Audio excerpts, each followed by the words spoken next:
제가 그나챔프 영상을 봤는데 8번 정도 도전을 하셨다고 하시더라고요, 영상에서.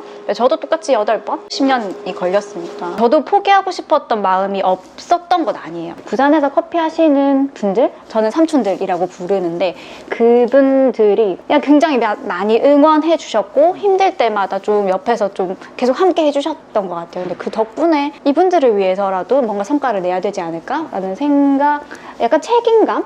이런 것도 좀 없지 않아 있었던 것 같아요. 제가 바리스타라는 직업을 선택했을 때 주변의 반응들, 왜 그런 걸 하려고 해? 누구나 할 수 있는 거 아니야? 일을 하다가 좀 지쳤을 때 해보는 건 어때? 라는 제안들을 되게 많이 받았었고 집에서도 반대가 워낙 심했었고 그래서 사실 내가 직업을 선택하고 나서 집에서 부딪힘이 조금 있어서 집을 나오기도 했었어요. 근데 그런 안 좋은 상황에서 그 월드 바리스타 챔피언십의 영상을 처음 보게 됐는데 이거 완전 다른 거예요. 월드 바리스타 챔피언십에 있는 그 한 바리스타는 뭔가 대우를 받고 있다, 존중받고 있다 라는 느낌이 드는 거예요. 2009년도에 입사를 할 때, 저희 회사에 입사를 할 때는 사실 바리스타로 입사를 했던 것도 아니었어요. 사무실 직원으로, 모모스 커피의 사무실 직원으로 입사를 했었고 제가 하려고 했었던 게 이제 온라인 사업이었어요. 근데 그 당시 때 식품을 인터넷으로 구매를 한다는 게 흔치 않은. 그렇죠. 굉장히 이른데. 네네. 그래서 막 여러 가지 조사를 해봤는데 가능성이 없을 것 같은 거예요. 나는 입사를 했는데 결국 답은 가능성이 아직은 없다. 그래서 자연스럽게 내 바에 나와서 일을 하게 된 것 같아요. 근데 그때 불만은 없으셨어요? 네, 한 번도 그런 적이 없었어요. 왜냐면 나는 사무실 직원이야 라고 생각해 본 적도 없고 나는 바에서 일을 하는 사람이야 라고만 정의를 이렇게 딱 내린 적은 없는 것 같아요. 진짜 단순하게 저는 저희 대표님과 저희 지금은 부대표님과 실장님이 처음에 같이 시작을 했었어요. 근데 그냥 이 사람들이랑 모모스 커피가 아니어도 그냥 이 사람들이랑 무언가를 하는 게 좋았고 이 사람들이랑 뭔가를 해도 다 할 수 있을 것 같아 라는 생각이 먼저였기 때문에 우승하고 나서도 제가 여기에서 그대로 있는 이유는 저는 똑같이 커피가 좋아서 이 일을 하는 건 아니에요. 그냥 단지 이 회사가 좋고 여기서 함께하는 사람들이 좋아서 일을 하는 거기 때문에 여기 모모스 커피에서 나가서 커피를 한다라는 건 저한테는 아무 의미가 없는 것 같아요. 만약에 저희 회사가 갑자기 뭔가 다른 사업을 한다라고 한다면 실제로 저희 확장하기 전에 1층에 돈가스 집을 한번 해보려고 했었거든요. 그때는 그냥 돼지 공부를 해야 되는구나 라고 생각을 했었어요. 10년 동안 계속 이게 지속해서 지원을 해줄 여건이 만들어지려면 그쵸. 신뢰와 믿음이 있어야 되잖아요. 네. 그런 거에 대한 부담은 없으셨어요? 네, 한 번 느낀 적은 있었어요. 부담감을. 근데 굉장히 비싼 생두를 썼을 때 네, 그때는 어쩔 수 없이 대표님이 얘기를 하시진 않으시지만 머릿속에 자연스럽게 계산이 되어지는 경우 실제로 2019년에 사용했던 거는 라팔마 에튜칸이 보통 30만 원대 그 다음으로 비쌌던 건 10만 원대 대회는 돈이 많이 들어요. 아무리 회사에서 지원을 한다고 하더라도 전체를 또 회사에서 해줄 수는 없는 거 굉장히 사소한 부분들도 있으니까 제가 WBC 월드 바리스타 챔피언십 준비할 때에는 한국에선 최초로 외국인 코치가 저를 도와서 대회 준비를 했었는데 이 코칭 비용 자체가 시간으로도 계산이 되어지면 진짜 몇백만 원씩 나가는 거예요. 대화 한 마리 자체가 이제 돈이 나가는 거니까 비용적인 부분은 이제 시간당 매겨졌을 때 뭐 150에서 250만 원까지 근데 이제 만나서 코칭을 시작할 때 비용이 매겨지는 게 아니라 비행기 타고 출발을 하는 그때부터 이제 가격이 이렇게 돈이 매겨진다고 하더라고요. 근데 이제 비행기 값 플러스 숙박비까지 다 이제 제공을 해야 되는 조건인 경우가 많죠. 대부분 네 그렇죠. 그때는 무조건 많이 뭔가 결과를 내야 돼 이런 생각도 좀 들었던 것 같고 실제로 한번 계산을 해본 적도 있었어요. 내가 2018년 대회 때 이걸 이제 돈으로 실제로 환산을 했을 때 어느 정도가 될까 실제 쓴 돈도 있는데 제가 1년 동안 월급을 받았지만 생산이란 걸 전혀 못한 거잖아요. 그런 것까지 계산을 하게 되어지면 거의 억대더라고요 쓴 게. 근데 이걸 2년 동안 했다 보니까 그러면은 템핑 템핑 네. 혹시 제가 김성훈 바리스타님 라이브를 못 봤는데 그 노템핑 하시잖아요. 네. 제가 그걸 대회 있기 전에 2018년 대회 있기 전에 그거를 한 2주 정도 썼습니다. 진짜요? 네. 그래서 그렇지 않을까? 딱 대회 한참 준비하고 있을 때 굉장히 획기적이다 이거는. 근데 사용을 못했던 게 점수를 매기는 스코어 시트에 템핑이라는 그 항목이 있어요.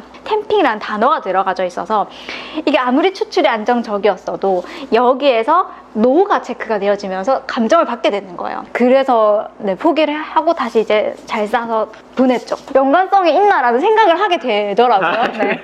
하지만 그렇진 않다. 그러면 김사원 바리스타님 탓인 걸로. 드디어 찾았습니다. 이유를 찾았다 내가. 괜찮네요. 이제 추출이 엉망이 됐었어요. 추출이 엉망이 되어져서 다시 추출을 하는데 제가 그룹 3개를 동시에 썼던 거예요. 그러면 이제 3개를 다시 내려야 되는데 다시 다 뽑아서 이제 추출 준비를 새로 했고 포털필터를 걸려고 딱 봤는데 잔이 없는 거예요. 저는 템핑을 안 해서 이러한 현상이 일어났다라고 생각을 안 했어요. 주변에 있던 사람들, 심사위원들도 몰랐대요. 유일하게 아셨던 분이 저희 부대표님. 그래서 막 이제 백스테이지 돌아와서 막 울고 있는데 왜 이렇게 됐을까요? 막 이렇게 했는데 템핑 안 했다 해가 이렇게 하는 거예요. 그때부터 모두가 왜 템핑 안 했냐고. 제가 9년 동안 이 무대에 서기 위해서 그렇게 힘들었던 시간들을 보냈었는데 이렇게 끝나버린다라는 게 너무 속상한 거예요. 저희 대표님이 자주 하시는 이야기가 있어요. 그래서 막 울고 있는데 이것도 다 이유가 있을 거야. 이렇게 된 이유가 있겠지 라고 얘기를 하시는 거예요. 이거 끝나고 나서 뭐 대박 날 건갑다 막 이렇게 이제 좀 긍정적이게 얘기를 해주시는데 이제 그러면 울다가 그냥 그 얘기를 들으니까 그래 뭔가 다 이유가 있겠지 라는 생각이 들어서 좀 마음이 차분해졌었던 것 같아요. 그러면 1등이 된 게 김사원 바리스타님 덕분이네요. 덕분입니다 진짜. 대회를 우승하는 바리스타와 그렇지 못한 바리스타의 네네네. 차이가 있을까요? 파이널리스트 사이에서 우승하는 사람과 못하는 사람은 절대적으로 운이라는 생각이 들어요. 상위 탑 10이라고 봐야 될까요? 바리스타들은 바리스타 대회에서 운이 무조건 따라야 되고요. 1위부터 6위까지는 뭔가 실력과 뭐 준비 이런 것들을 따질 수 없이 절대적으로 운이라고 또 봐요. 파이널에 들어가느냐 안 들어가느냐도 약간의 운일 수 있지만은 근데 거기에서 뭔가 이유를 찾기는 어려운 것 같고요. 이제 만약에 본선 진출을 못했다거나 하는 경우에는 운도 존재를 하지만 대회 준비하는 노하우, 방법들을 찾는 건 좀 필요하다는 생각이 들어요. 룰을 해석하는 방법, 그리고 이 대회에 대한 프레젠테이션을 하는 방법들, 이런 약간의 노하우들은 분명히 존재를 하는 것 같아요. 그런 노하우들은 어떻게 연습하는 게 좋을까요? 일단 절대적으로 영향을 미치는 건 경험, 그리고 절대 혼자서 준비하시지 않으셨으면 좋겠다. 대회 경험이 있는 바리스타이거나 아니면 그 심사위원으로 참여를 해본 분들과 함께 대회를 준비하는 게 가장 이상적일 것 같다는 생각이 들어요. 혼자서 준비하게 되면 제대로 피드백을 받기가 쉽지가 않은 것 같고 누군가와 같이 하더라도 내 생각이 워낙 강하면 사실 그 얘기가 잘 안 들려올 수도 있거든요.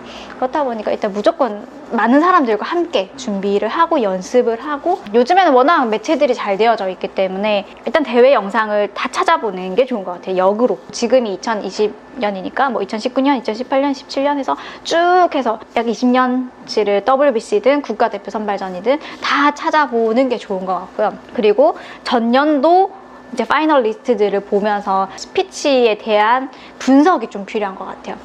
그러니까 그냥 읽고 이런 얘기를 했구나가 아니라 한 문장 한 문장이 다 이유가 있거든요. 그래서 이거는 왜 이 이야기를 했을까? 이거는 뭐 스코어 시트에는 어떻게 반영이 되어졌을까? 이걸 좀 같이 연결시키는 분석 작업이 또 필요한 것 같아요. 그 작업은 꼭 하셨으면 좋겠다. 영상을 다 보시고 한 명의 바리스타를 꼽으셔도 돼요. 그리고 무한으로 반복하시는 것도 되게 좋고 오늘은 테크닉적인 부분만 보겠어 라고 하면 테크니컬 시트, 스코어 시트를 보면서 하나씩 본인이 한번 체크해 보시는 거 그리고 스피치 분석할 때는 센서리 리스트를 보면서 하나씩 적어가면서 분석해 보시는 거 제가 2016년인가요? 2016년 대회 때는 선수로 참가했던 게 아니라 심사위원으로 참가를 했었어요. 근데 그것도 굉장히 컸던 게 그 에스프레소를 먹어보고 이 선수는 어느 정도의 커피를 가지고 나왔구나 뭐 커피 퀄리티에 대해서 생각을 했다기보다는 이 대회도 결국에는 사람의 심사를 보는 거고 사람의 심리가 굉장히 크게 영향을 미치는구나.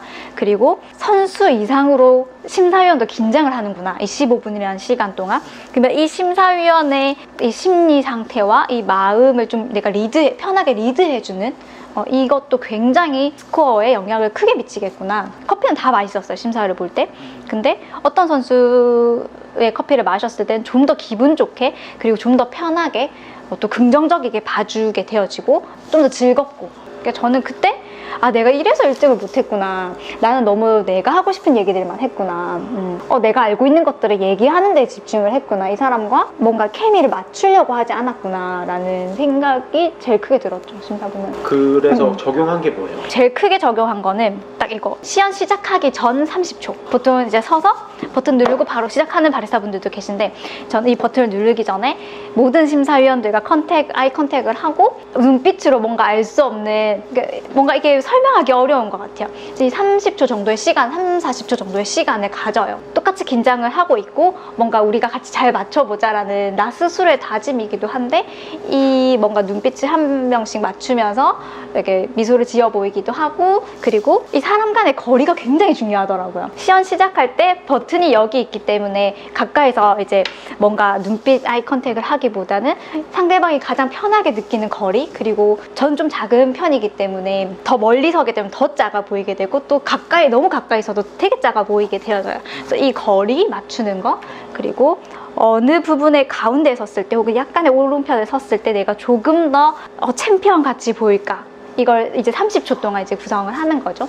그래서 실제로 15분 30초가 시연 시간이다라고 생각을 하고 준비를 했었고, 그리고 시연 시작하고 3분. 제가 심사위원을 해보다 보니까 이 3분 정도의 집중력이 최고도더라고요.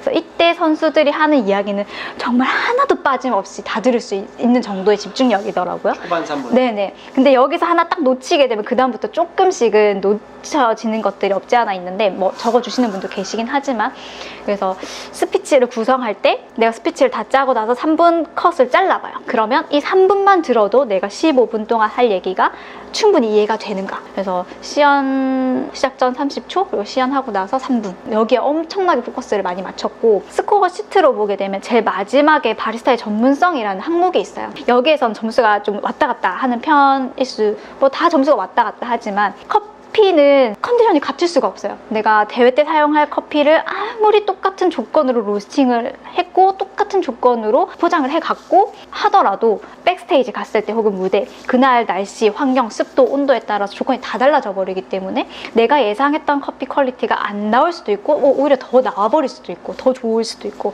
뭐 에스프레소 카테고리에 여러 가지가 있는데 이 센서리 부분 중에서 한 항목당 점수가 1점씩 왔다 갔다 하게 되어져요. 근데 이 1점이 결국엔 심사위원 4명이기 때문에 4점이 왔다 갔다, 한 카테고리, 한 이 항목에 4점이 왔다 갔다 하는 거죠. 근데 이 전문성이라는 부분이 굉장히 다양하게 포함이 되어져 있는데, 뭐 루틴이라든지 긍정적인 선입견이라든지 이런 것들은 내가 잘 구성을 하게 되어지면 점수가 절대 왔다 갔다 하지 않아요. 네, 고정된 점수, 그 스코어 시트가 변하지 않았다라고 한다면은 그 스코어가 곱하기 400점이거든요. 그래서 편차도 없이 변하지도 않고 높은 점수를 고정되어서 받을 수 있다라는 생각이 들더라고요. 그래서 거기는 무조건 만점 받고 간다라는 생각으로 접근했던 게 심사 본 이후 였어요. 엄청 사소한 걸로 봤을 때는 이런 거죠. 막 적는데 심사위원의 눈동자가 최대한 많이 안 움직일 수 있게 까지도 루틴을 계산을 하는 거예요. 내가 들었을 때 그냥 바로 볼 수 있는 루틴, 그리고 뭔가 복잡하지 않게 내 몸이, 심사위원이 있었을 때 내 고개가 많이 움직이지 않을 수 있는 루틴 내에서 움직인다거나 이런 것들까지도 조금 계산을 했었죠. 2018년 대회 때 이제 끝나고 이영민 대표님이 그런 얘기를 해주시더라고요. 이제 대회를 쭉 해왔을 때 그냥 저의 생각들을 전하는 시연들을 했었고, 그때 국가대표가 될 수 있었던 거는 제가 이 대회에 맞춰서 무언가를 변한 게 아니라 이 전주연에게 맞는 시대가 오게 되어진 거다. 그렇다 보니까 아마 더 크게 더 좋은 결과가 있을 거다라고 얘기를 하셨었어요. 근데 그런 것처럼 분명히 내가 좋아하는 것들, 또 내 생각대로 하다 보면은 언젠가는 나에게 딱 맞는 그 시대가 오게 되어질 거고, 그 시대가 오게 되면 분명히 꽃은 필 거라는 거. 그래서 포기하시지 않으셨으면 좋겠다. 하나, 둘, 셋. 아무것도 없는데 잘했다. 아무것도 없었어 여기. 아무것도. I'm sorry, my